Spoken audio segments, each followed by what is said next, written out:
So if any of these reasons pertain to you, yes, you, then I would really need you to think twice about being a cybersecurity professional. Let's get to it. So the first reason that I'm going to talk about today, it is something that most people think they can really accommodate internally or outwardly when they come into the cybersecurity space. So the first one is if you cannot work in chaos.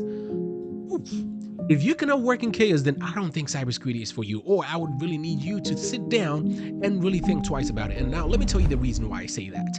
So in cybersecurity, or depending on the team that you fall under, so we have the blue team, we have the red team, and we have those intermediary folks that are in there, right? But then if you fall under the blue team, or if you fall under the red team meaning you're on the offensive side, and the blue team meaning you're on the defensive side, right? That's kind of like how it works. So if you fall under any of those teams, or if you work in SOC or whatever the case is, if there is any sort of intrusion, there is any sort of vulnerability, there is any sort of like crazy sev1 severity ones, like most companies will call it, or they call it red, or whatever the case is, if that happens and you're not able to think on your feet, you would always, and I mean it, always be stressed out.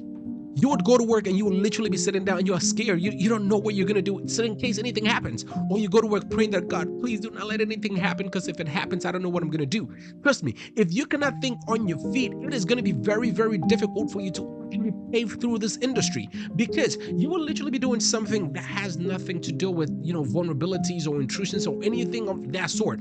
And then out of the blue, they tell you, hey, there's an attack going on. There's a brute force alert that you guys got. So you guys have to figure it out what's going on. There's a ransomware. You guys have to figure it out. Not to say that it happens all the time, but then when it happens, depending on the company that you're in, if it happens and you're not able to think on your feet and work in the chaos,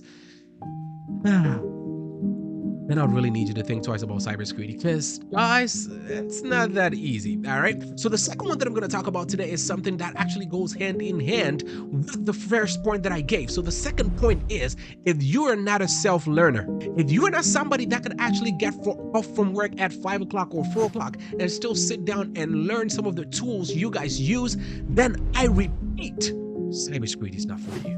Because every single day when you're done with work, you have to study. You have to figure out ways to automate stuff. You have to figure out a way how to make sure that your company is good. You have to research on products that you guys could use to make sure that you guys are good. Because it is so many stuff that you have to put on this head of yours. Most of the time, they will tell you that their website is down.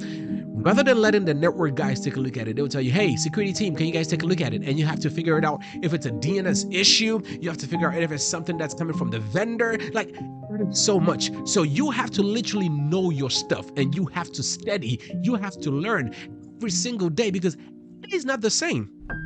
Right? Today you might be fighting with a malware. Tomorrow you might be going on with a DNS issue. The next day you might be going on with a WAP issue. The next day you might probably be going on with a DHCP issue. It is something that happens every single day. So if you're up for the challenge, and if you're an individual that actually likes to study, you like to, make sure that you getting yourself ahead of the game, then yes, cybersecurity is for you. But if you're the individual who likes to do stuff that is repetitive, where you literally come to work, you do what you have to do, you're gone, you don't have to actually study or do anything of that sort again, then I would really need you to take a pause and really think about the career that you want to pursue in cybersecurity. Because like I said, there are vast careers that you can do in the cybersecurity umbrella. But then if you're going on the red team, blue team, intrusion, all these other stuff that actually have to do with you actually having to deal with, attackers, you have to having to do with malware, spyware, ransomware, spoofing, all those stuff, all these IP crazy stuff, then yes, you really need to be an individual literally that needs to study every single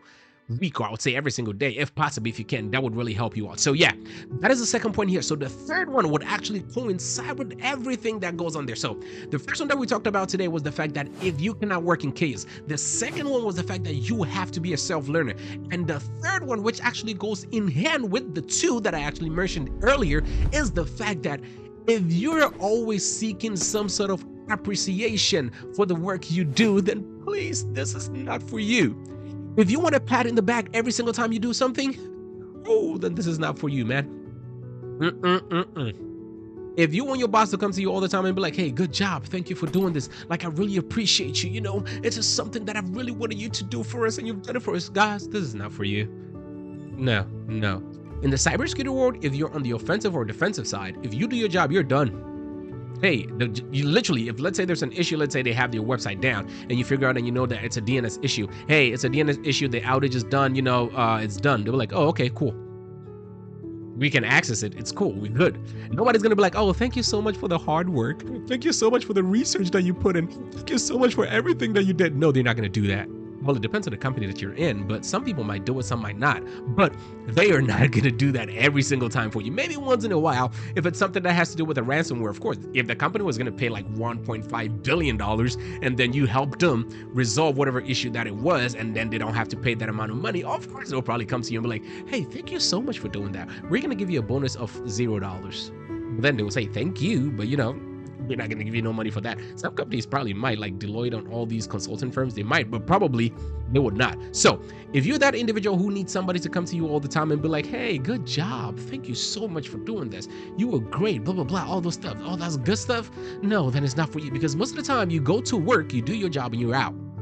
Right? You do your job, you're out, you learn, you make sure that, hey, you're learning, you're getting yourself ahead of the game. And the main reason why I said you have to get yourself ahead of the game is because your company might state that, hey, they want to try this software out for a monitoring tool or vulnerability management tool or whatever the case might be. And you have to be able to, study, get yourself well acquainted with the software. Else, out you go, and you're going to hire somebody else. You get the point? All right. So that was the third one that I'm going to talk about today. The fourth one is, if you're going in for the wrong reasons. And most of the time, the wrong reasons why we get into all these corporate jobs is to make money. Let the money flow. Let the money flow. If you're literally going in for the money, you would be disappointed. Yes, you're going to make the money, but then if you don't I don't want you to have like 100% passion for it. You don't have to have 100% passion for cybersecurity. You could literally care less who hacks into the Bank of America or who hacks into America or who hacks into the NSA.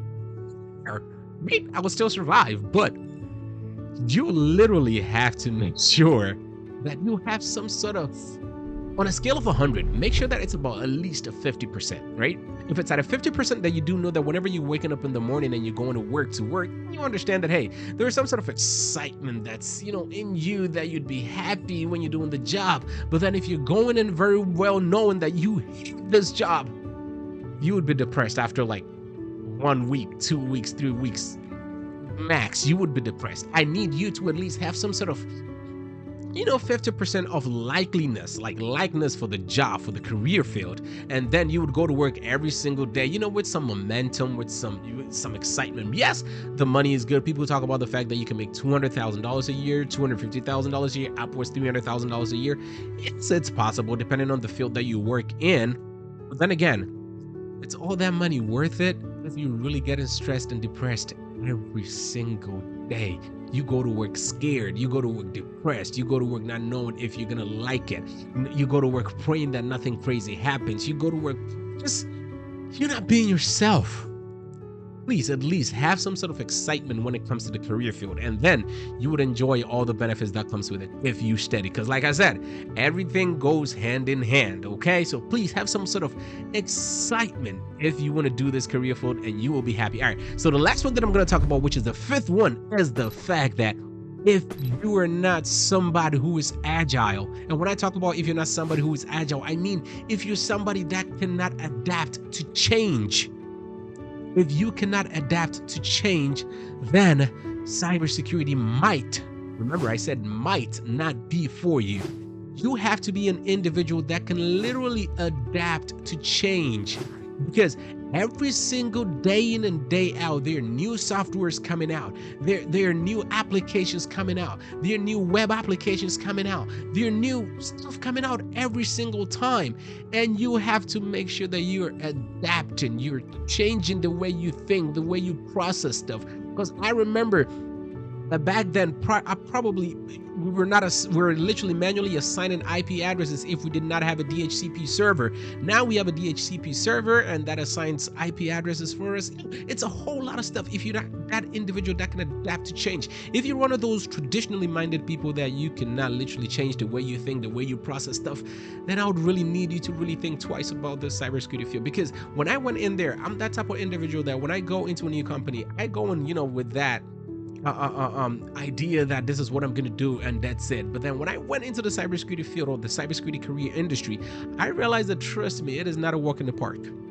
People make it sound like it's easy.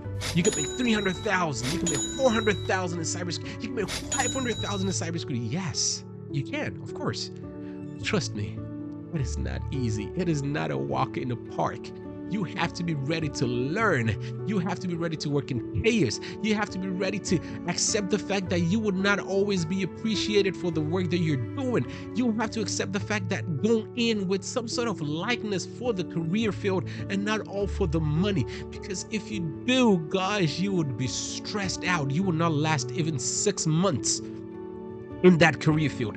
And believe me on that, you will not last 6 months on the career field if it's not something that you really like to an extent, okay? So I really do hope that I gave you some great gems today. If you do love the gems that I give you, please do not forget to subscribe to the channel and hit the bell notification button, because I post videos every single Sunday to give you some gems. But don't remember to share this video to your brother, sister, uncle, whoever that you think would benefit from this video. Till I see you again, stay blessed, be blessed, and God bless. Peace.